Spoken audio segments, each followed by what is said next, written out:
Leonardo DiCaprio and Robert De Niro star in Martin Scorsese's newest film, Killers of the Flower Moon. Let's get into it.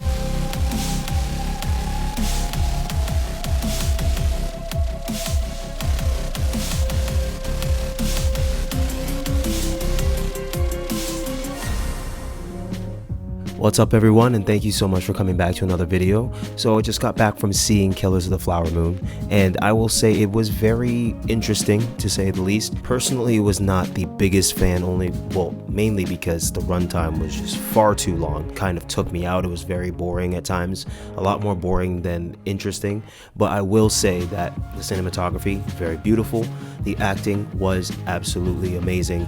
These people really committed to their roles. They were really good actors and actresses in the movie. So the acting was not going to be lacking. Unfortunately, there were a lot more times than not that I just did not connect with these characters on an emotional level, an intellectual level, nothing at all really. It was just more of a nice period piece, I will say. The way that they incorporated the history from the 1920s with the Osage people and this tribe that was mysteriously murdered. The FBI had to investigate what was going on back in the day when that happened. So they incorporated the history very well. I will say that they really touched on the idea behind systematic killing and racial profiling, and they even incorporated the Ku Klux Klan in there. So it was definitely a piece of its time, and they touched on everything very well when it came to the racism behind Native Americans and what happened to them in the early 1900s. One person who particularly stood out during this movie was Lily Gladstone. She played Molly,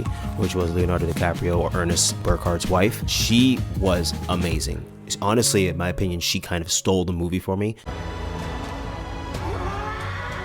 I don't know what you said, but it must have been Indian for handsome devil. As I said, I was not really emotionally invested in the movie, but I will say that I definitely felt for her character because things just happened to her in such rapid succession, and it was just tragedy after tragedy after tragedy. It just really moved me in a way that made me understand, because this was a minority, obviously a minority race that was being killed off for mysterious reasons. It just spoke to me in a different way. But unfortunately, as I said earlier, I just was not really that invested, and I wanted to be more invested. It's just for some reason the movie just seemed to drag on. You felt every ounce of that 3 hours and 20 minutes. It didn't hit me the way that I thought it would. Like, based off how the previews were, I expected this to be way better than it was. I've seen various reviews before I went in, and I've seen that this is Leonardo DiCaprio's best performance. I will say he did a damn good job. He definitely did a damn good job. He brought it. Lily Gladstone, she brought it even more. She really dove into her character, and I felt for her, as I said, throughout the movie. But some more positives, I can definitely appreciate the direction and the way how things were shot. As I said, the cinematography was very beautiful.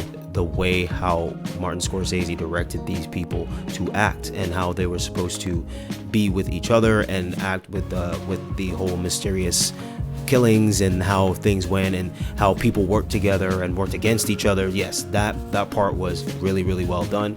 It was a beautiful looking movie, quite boring for a lot more times, and there were people sleeping in the theater. There were people snoring behind us. A couple got up and left. It was wild to see, because I mean, I'm not usually that taken out of a lot of movies, but when I am, I'm completely out. I didn't fall asleep or anything, but it just did not hit me the way that I thought it would. This movie also touched on another great topic, which, as I said earlier, they touched on the whole racism fact, but it's the idea that things just get swept under the rug. And a lot more times than not, it is the minorities and things that happen with minorities. Case in point, they mentioned Tulsa a lot in there. Brutal. It's brutal and sad. And the fact that a lot of these killings just went swept under the rug, it goes to show you that if you have money and power, you can pretty much do anything you want, including get away with murder. Bad luck. Seems more like an epidemic than bad luck to me. It's sad that that's how things are, but that unfortunately that's how things were. That's how things still are.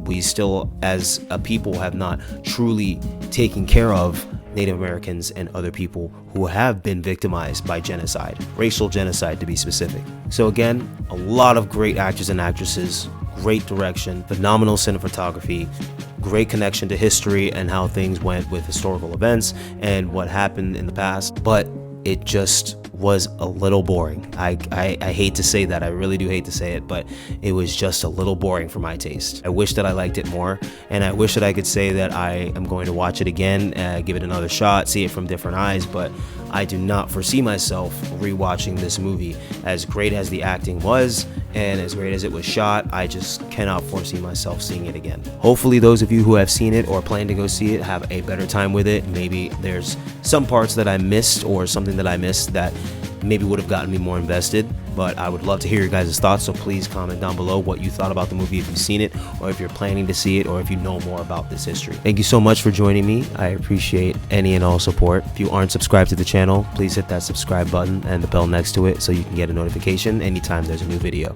Thanks again for watching. Until the next one.